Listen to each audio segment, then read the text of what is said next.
देश के यशस्वी प्रधानमंत्री ने यह बात कही कि एक हाथ में कुरान, एक हाथ में लैपटॉप। तो एक हाथ में कुरान और एक हाथ में कंप्यूटर का मतलब यह है कि ठीक है, आप धार्मिक शिक्षा ले रहे हैं, लेकिन धार्मिक शिक्षा से आप देश की मुख्य धारा से नहीं जुड़ सकते। आपको मॉडर्न एजुकेशन लेना होगी। तो मॉडर्न एजुकेशन की तरफ कौन ले जा रहा है? और उत्तर प्रदेश में आदरणीय योगी जी, जिनको लेकर तमाम भ्रम पैदा किए जाते थे कि ये अल्पसंख्यक विरोधी हो सकते हैं या मुस्लिम्स विरोधी हो सकते हैं, उन्होंने एनसीईआरटी की पढ़ाई लागू की।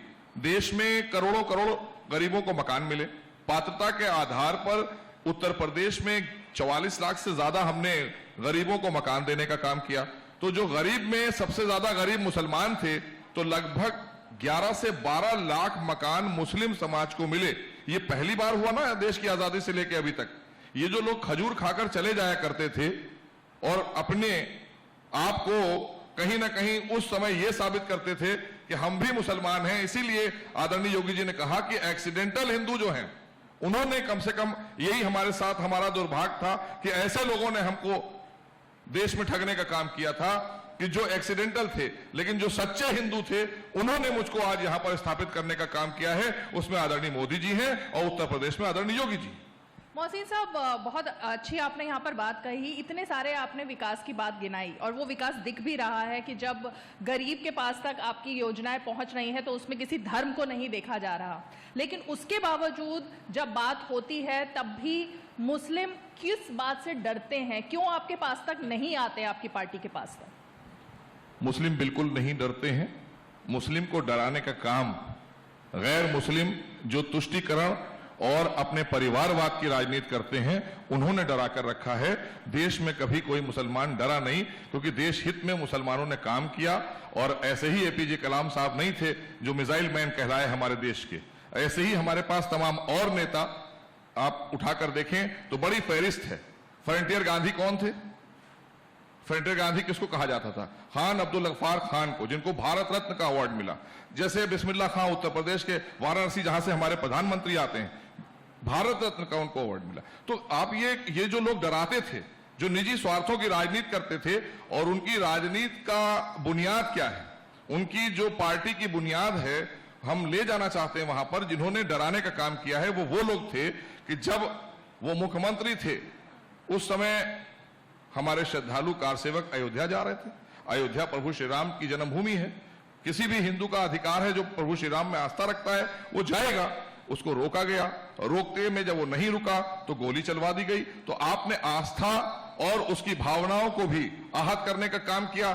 फिर आपको लगा कि हम तो बड़े मुसलमानों के हितैषी हो गए, तो मुसलमानों के हितैषी थोड़ी हुए थे। आपने तो एक भाई को हमारे मार दिया और हमको खुश कर दिया, क्योंकि हमको अशिक्षित रखा था आपने, हमको शिक्षा से दूर रखा था। हमारे हाथ में तो आपने दीनी पढ़ाई दी थी, दुनियावी पढ़ाई तो मैं जानता नहीं था, इसलिए ना मेरे पास डॉक्टर थे, ना इंजीनियर थे, ना मैं समझदार था। मुझे तो लगता था कि भाई यही हमारे बड़े मसीहा हैं, क्योंकि इन्होंने तो बहुत बड़ा काम कर दिया कि परिंदा पर नहीं मारेगा, अगर मारने गया तो हमने गोली मार दी। तो गोली मारकर इंसानी जाने लेने के बाद अगर किसी ने अपनी पार्टी की स्थापना की, वो उत्तर प्रदेश में बनी समाजवादी पार्टी। तो दुर्भाग्य तो इस बात का है ना कि जिन लोगों ने इंसानी जानों को लेने के बाद अपनी पार्टी की स्थापना की हो, वो क्या किसी का कल्याण करेंगे? ना वो हिंदू का कल्याण करेंगे, ना मुसलमान का करेंगे। उन्होंने निजी स्वार्थों के लिए पार्टी बनाई, तो अपना ही कल्याण किया उन्होंने। मोहसिन साहब, अब आपने समाजवादी पार्टी की बात कर ही दी है, तो अखिलेश यादव तो खुद आप पर आरोप लगा रहे हैं कि जब रेड पड़ती है तब वो कहते हैं कि अल्पसंख्यकों के खिलाफ हैं आप, और उसमें सिर्फ मुसलमान ही नहीं है, वो कहते हैं जैन के खिलाफ हैं आप, सिखों के खिलाफ हैं आप, और आपकी पार्टी पूरी तरह से माइनॉरिटीज के खिलाफ है। ये मैं अखिलेश यादव जी, मुझे नहीं लगता, मैं सोचता था कि होता क्या है कि जब किसी को थाली में कोई चीज परोस कर दे दी जाती है तो उसे स्वाद से मतलब नहीं होता है, वो वेस्ट भी बहुत करता है। जो मेहनत से कमा कर थाली में खाना खाता है ना, वो 2 ही रोटी निकालता है और आधी या 2 ही खाता है। जिसको थाली में परोस कर दी जाएगी वो वेस्ट करता है, वो ये भी चख लें, ये भी चख लें, वो भी चख लें, वो टेस्ट ले रहा होता है। और जब उसके टेस्ट की चीज आएगी तब वो आगे सोचेगा कि इसको खाएं या इसको रखें या इसको हटाएं। तो उन्होंने इस तरह की राजनीति की 5 साल।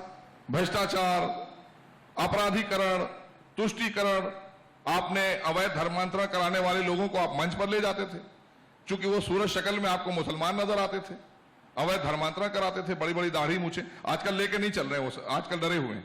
आजकल वो बहुत सॉफ्ट हिंदुत्व की तरफ आ गए हैं। उनका सपने में आजकल प्रभु श्री राम भी आ रहे हैं और प्रभु कृष्ण भी आ रहे हैं, सभी लोग आ रहे हैं। तो अभी सपनों में बहुत सी चीजें आएंगी, लेकिन ये मुंगेरी लाल के सपने देखना इनको छोड़ना चाहिए, क्योंकि इन्होंने जो किया है ये उसी को भुगत रहे हैं और कोई बात नहीं है। इन्होंने अगर कोई भी अच्छे काम किए होते, कोई एक अच्छा काम बता दीजिए अखिलेश यादव जी की सरकार का, जिससे उत्तर प्रदेश की 24 करोड़ जनता खुश हुई हो या उसको बहुत, क्योंकि इतना भय का माहौल था उत्तर प्रदेश के अंदर। हमारे लोग बैठे हैं, हो सकता है अलग अलग विचारधारा के लोग होंगे, लेकिन सच्चाई हमें बताएं कि क्या समाजवादी पार्टी की सरकार के दौरान कोई भी व्यापारी हो, महिला हो, आम आदमी अपने को सुरक्षित महसूस करता था क्या? आज कम से कम योगी सरकार में पुलिस का इकबाल हुआ है, आज अपराधी भाग रहा है। पहली बार उत्तर प्रदेश के अंदर जहां मंच पर अपराधियों को महिमा मंडित किया जाता था, आज वही अपराधी थाने के बाहर खड़ा होता है या कोतवाल के सामने कि साहब मैं वांछित अपराधी हूं, मुझे जेल भेज दिया जाए। उसे अपना परिणाम पता है कि योगी सरकार में वो पहुंचेगा कहां। इसलिए ये कानून का राज जो स्थापित हुआ है, इससे परसेप्शन पूरे उत्तर प्रदेश का देश में ही नहीं विदेशों में बदला। इन्वेस्टर समिट में 5 लाख करोड़ रुपए के इन्वेस्टमेंट हम ऐसे ही नहीं लेकर आ गए, ये कोई ऐसा नहीं हमारे चेहरे पे दे दिया किसी ने, उनको विश्वास हुआ क्योंकि हम 14 और 17 में उम्मीद और परिवर्तन की सरकार लेकर आए थे। और आज हम जब कह रहे हैं कि हम 300 प्लस सीटें इसलिए जीत कर आएंगे क्योंकि ये विश्वास की जीत होगी आम जनता की, इसलिए हम 300 प्लस लेकर आएंगे। नहीं, सीधा सवाल यही है कि जो आप सीटों की लक्ष्य की बात कर रहे हैं, उसमें कितने % आपको लगता है कि मुस्लिम आपके साथ आ पाएंगे? क्योंकि इतने सारे जो विकास की आपने बात की, आंकड़े मेरे पास भी हैं और आंकड़ों में बहुत अच्छी बातें दिख रही हैं कि चाहे वो ओडीओपी हो या रोजगार के अवसर हो, किसी भी धर्म को नहीं देखा गया है, सबको दिया गया है, लेकिन उसके बावजूद वोट पड़ते हुए कहां पर पीछे रह जाते हैं? हम पीछे कहीं नहीं हैं, क्योंकि हमने हमेशा जब देश में यशस्वी प्रधानमंत्री आदरणीय मोदी जी ने कमान संभाली थी और प्रधानमंत्री 2014 में बने, तो उन्होंने कहा कि यह सरकार उनकी है जिन्होंने वोट दिया है और यह सरकार उनकी भी है जिन्होंने हमें वोट नहीं दिया है, क्योंकि जब सरकार बनती है तो सबकी सरकार होती है। यही उत्तर प्रदेश के यशस्वी मुख्यमंत्री आदरणीय योगी जी ने कहा था कि यह 24 करोड़ जनता के हितों की सरकार है, ये किसी हिंदू और मुसलमान की सरकार नहीं है। लेकिन लोगों ने अपनी अपनी रोटियां राजनीतिक सेकी हैं, जाहिर सी बात है वो सेकते रहेंगे, क्योंकि उन्होंने एक अपने समाज के लिए खाली राजनीति की है या अपने परिवार के लिए राजनीति की है। हम सर्व समाज की राजनीति करते हैं। तो इसलिए जो आपने कहा कि हम कितने % वोट लेकर आएंगे, तो हमें पूरा यकीन है कि जिस तरह से जमाने के बाद 86 के बाद पहली बार देश के यशस्वी प्रधानमंत्री ने हमारी बहनों को ट्रिपल तलाक से बचाने का काम किया, उन्हें अपनी आजादी दी, वो जो कुरीति के बंधन से बंधी हुई थी ट्रिपल तलाक के, उसको हटाने का काम देश के यशस्वी प्रधानमंत्री और भारतीय जनता पार्टी की सरकार ने किया। क्योंकि 22 और देशों में ट्रिपल तलाक जैसी कुप्रथा नहीं थी, हमारे यहां थी। जब शाहबानो केस जीत गई तो कांग्रेस ने all India Muslim personal law board जैसी एक संस्था, जो चंद मौलवियों के द्वारा बनाई गई संस्था है, उससे मुसलमानों से कोई लेना देना नहीं है, लेकिन उसका नाम रखकर और इतना बड़ा हवा खड़ा कर दिया था देश के अंदर कि जैसे लगता था कोई बहुत बड़ी धार्मिक संस्था है all India Muslim personal law board. चंद लोगों के द्वारा बनाई गई संस्था है, 4-10 लोगों के द्वारा बनाई गई संस्था थी, और उसने उस वक्त के प्रधानमंत्री राजीव गांधी जी थे, उन पर दबाव बनाकर उस फैसले को सदन से पलटवा दिया था। आपके हिम्मत है तो यह फैसला पलटवा के दिखवा दीजिए अगर आप में हिम्मत है। क्यों? क्योंकि हम जो फैसला लेते हैं जनहित में लेते हैं, हम निजी स्वार्थों के लिए फैसला नहीं लेते, वहीं पे रुकते हैं। अगर जनता के हितों के लिए कोई भी कदम उठाना होगा, भारतीय जनता पार्टी देश में भी उठाएगी और उत्तर प्रदेश में भी उठाएगी। बिल्कुल, देखिए ट्रिपल तलाक की तो आपने बात की ही, और उसी वजह से जब ये आरोप लगते हैं, चाहे वो विपक्ष हो या मुस्लिम समाज के या आपके जो कई लोग होते हैं, वो ये बात कहते हैं कि उनके पर्सनल कानून में आप लोग बहुत दखलंदाजी करते हैं और आपकी सरकार भी दखलंदाजी करती है, जो सही नहीं है, और शायद इसी वजह से वो लोग आपसे छिटक जाते हैं कहीं ना कहीं। देखिए, बहुत अच्छा सवाल किया आपने, क्योंकि जिस चैनल पर मैं बोल रहा हूं, देश के गांव, गरीब, किसान सभी देख रहे हैं, आम आदमी देख रहा है, जन जन तक पहुंच रही है आपकी आवाज। तो आपने जो प्रश्न उठाया, देश में एक संविधान होता है, हम संविधान में विश्वास रखने वाले लोग, हमने अपने देश के संविधान में विश्वास रखा है, हमें पर्सनल लॉ बनाने की जरूरत नहीं पड़ी कभी। और वो कौन लोग हैं जो अपना पर्सनल लॉ बनाने की बात करते हैं, उनको समझा क्यों नहीं गया, उन्हें जाना क्यों नहीं गया, जिन्होंने देश की सुरक्षा से भी खिलवाड़ करने का काम किया। अवैध धर्मांतरण क्या है? यही तो आप जो बात आप ला रही हैं, अवैध धर्मांतरण क्या है? अगर इसमें अंतरिम सुरक्षा से खिलवाड़ नहीं था तो विदेशों से पैसा कौन भेजता था और किस लिए पैसा आता था? उस पर हम जब कानून लेकर आए तो विपक्ष खड़ा हुआ विरोध करने के लिए सदन में, सड़क पर खड़ा हुआ। तो इसका मतलब है कि अभी भी बहुत से वो लोग हैं जिनसे हमें देश हित में और जनहित में लड़ना पड़ रहा है। आपने देखा अभी हमारे देश के यशस्वी प्रधानमंत्री को, उनकी जिंदगी को खतरे में डाल दिया कांग्रेस ने अपने निजी स्वार्थ के चलते। अल्लाह ना करे, खुदा ना करे, ईश्वर ना करे, अगर कोई घटना हो जाती तो क्या होता है इंटरनेशनल लेवल पर और क्या होता देश के अंदर, ये कांग्रेस ने कल करके दिखाया है, सबने देखा है। तो इसका जवाब कांग्रेस को सब मिल रहा है। आज उत्तर प्रदेश में शून्य पर है, देश में भी शून्य पर जाएगी, क्योंकि आप अपने निजी स्वार्थ के लिए आपने यह भी नहीं देखा कि आप कितनी बड़ी घटना होने से कल बच गई, क्योंकि करोड़ों करोड़ लोगों की दुआएं देश के यशस्वी प्रधानमंत्री जी के साथ में। ये बहुत छोटी घटना नहीं है आपने जो पंजाब की सरकार ने किया कांग्रेस की, ये बहुत बड़ी घटना है। अगर इसको आप वैसे देख लें, अगर वहां पर कोई छोटी सी भी घटना गुजर जाती और उनकी गाड़ी पर एक पत्थर भी आ जाता तो ये न्यूज अंतरराष्ट्रीय लेवल पर बनती, किसकी छवि खराब होती और देश के अंदर जो सांप्रदायिक दंगे हो जाते। ये कांग्रेस हमेशा से, क्योंकि इनके शासनकाल में 3000 सांप्रदायिक दंगे हुए हैं, तो ये आदी है इसी बात के लिए। ये विभाजनकारी लोग हैं, ये कभी अखंड भारत की विचारधारा की सरकार पसंद ही नहीं करते। ये इसीलिए इन्होंने तमाम लोगों को पढ़ने लिखने से रोका, मदरसे खोल के बच्चों को डाल दिया। अब आज मॉडर्न एजुकेशन हम इसलिए दे रहे हैं कि मुस्लिम समाज के बच्चे आगे बढ़ें, देश की मुख्य धारा से जुड़े, जो हमारे देश के प्रधानमंत्री चाहते हैं, उसी को आगे बढ़ाने का काम योगी जी ने किया है।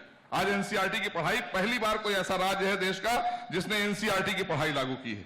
अब हमारे समाज के बच्चे भी देश की मुख्य धारा से जुड़ेंगे। आज उनको, जैसे आपने ओडीओपी की बात की, ओडीओपी में सबसे ज्यादा फायदा अगर किसी को पहुंचा है वो मुस्लिम समाज को पहुंचा है, क्योंकि चाहे भदोही की कालीन हो, चाहे लखनऊ के चिकनकारी हो, चाहे फिरोजाबाद का आपका कांच का काम हो, चाहे आपका मुरादाबाद का ब्रास का काम हो, चाहे भदोही और वाराणसी की साड़ियां हो, तो ये सारे काम में सबसे ज्यादा अगर किसी को बेनिफिट आया है और एक प्लेटफॉर्म मिला है, वो मुस्लिम समाज को मिला है। इन्होंने क्या दिया था? इन्होंने सिर्फ उनको वोट बैंक बनाकर रखा था, कभी मुख्य धारा से जोड़ने के लिए नहीं, इसलिए कि वो तो इनका वोट बैंक है ही। हमने अपने भाइयों को वोट बैंक नहीं समझा है, वो हमारे प्रदेश और देश के वासी, जैसे सर्व समाज के लिए हम काम करते हैं, जो दबा कुचला, पिछड़ा, वंचित, शोषित, उसी में हम उनको भी लेकर चलते हैं। हमने उत्तर प्रदेश के सदन में हमारे यशस्वी मुख्यमंत्री ने साफ तौर पर, रीमा जी, कहा कि हमने उत्तर प्रदेश में अल्पसंख्यक में मुस्लिम समाज को 35%, बैठे और भी मीडिया के साथी बैठे हैं, 35% का लाभ मिला है मुस्लिम समाज को उत्तर प्रदेश में भारतीय जनता पार्टी की सरकार में। क्यों?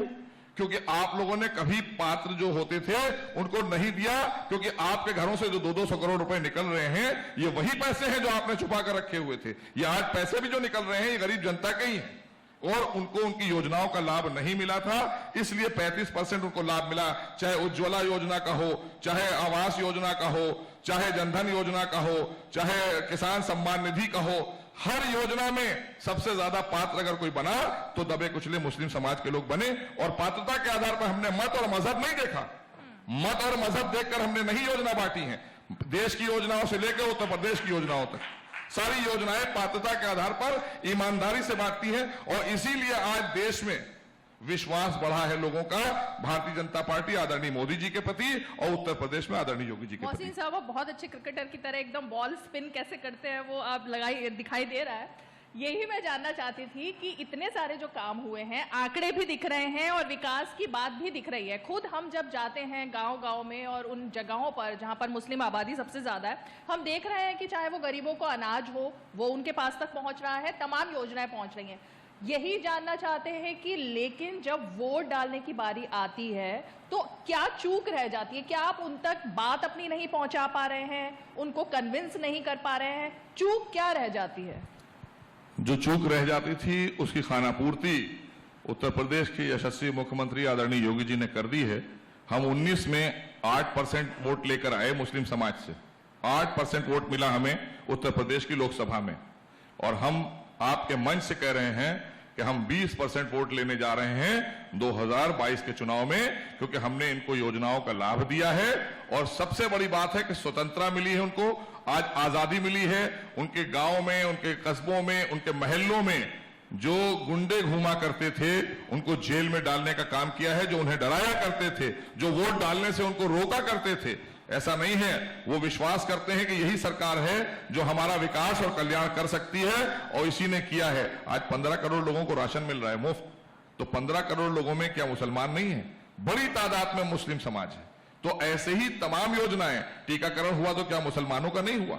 घर घर जाकर टीके लगाए गए, सबको सुरक्षित करने का काम अगर किया गया तो उसमें क्या मुस्लिम समाज नहीं आता है, पिछड़े नहीं आते हैं, दलित भाई नहीं आते हैं, और समाज नहीं आते हैं? तो हमने सर्व समाज के लिए काम किया है, हमने भेदभाव की सरकार नहीं चलाई है, और हमें पूरा विश्वास है कि उत्तर प्रदेश में इस बार आप देखिएगा एक नया विश्वास और परिवर्तन दिखाई देगा कि सर्व समाज के लोग, और हम बार बार आपसे कह रहे हैं, हो सकता है कुछ भाइयों को भी इस बात को हमारी ना एक्सेप्ट करें, लेकिन आप मार्च में एक्सेप्ट करेंगे जब 300 प्लस सीटें भारतीय जनता पार्टी की, यही उत्तर प्रदेश की जनता जिता कर देगी, क्योंकि हमने जो संकल्प लिए थे उन संकल्पों को हमने पूरा किया। और इसीलिए आपकी सरकार ये नारा तो दे ही रही है कि तुष्टीकरण किसी का नहीं, विकास सबका, और उस पर आप लगातार बात भी कर रहे हैं। सवाल ये है कि ओवैसी अब जब मैदान में आ जाते हैं तो विकास की बात नहीं होती, फिर बात होती है बयानों की, बात होती है तुष्टीकरण की, और बात होती है उस समुदाय की, उस संप्रदाय को अपने साथ ले जाने की, जिसकी बात हम लगातार कर रहे हैं। ओवैसी को आप इस चुनाव में कहां पर देख रहे हैं? देखिए, ये सब वो लोग हैं जो अपने, एक मेला होता है, एक फेस्टिवल है, एक पर्व है राजनीतिक, अब इसमें अपनी अपनी दुकानें लगाने के लिए लोग आए हैं। हर आदमी अपना अपना पकवान, कोई ऐसा थोड़ी है कि मेले में सारी चीजें अच्छी भी बिक जाती हैं, बहुत बुरी चीजें भी, लोग बेचारे नहीं हैं समझदार तो कभी कभी उसमें आ भी जाते हैं। लेकिन जहां तक हम बात करना चाहते हैं, अगर आपने असदुद्दीन ओवैसी के बारे में पूछा है तो बैरिस्टर साहब से मैं ये पूछना चाहता हूं कि क्या तेलंगाना में सारे लोग बैरिस्टर हो गए, सारे पढ़ लिख के डॉक्टर इंजीनियर हो गए जो आप उत्तर प्रदेश आए हैं?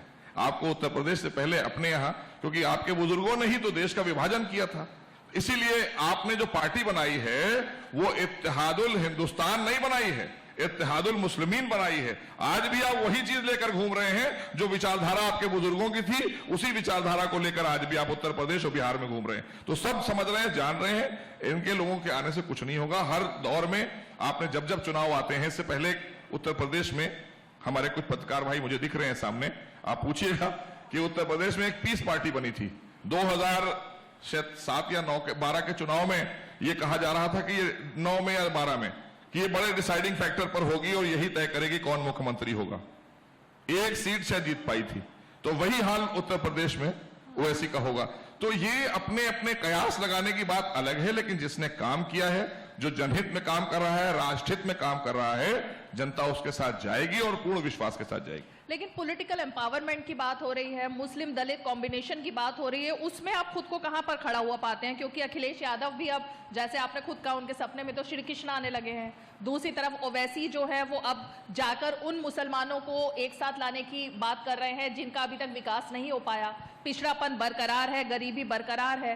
तो इस सब के बाद खुद को आपको लगता है कहां पर खड़ा हुआ पाते हैं आप?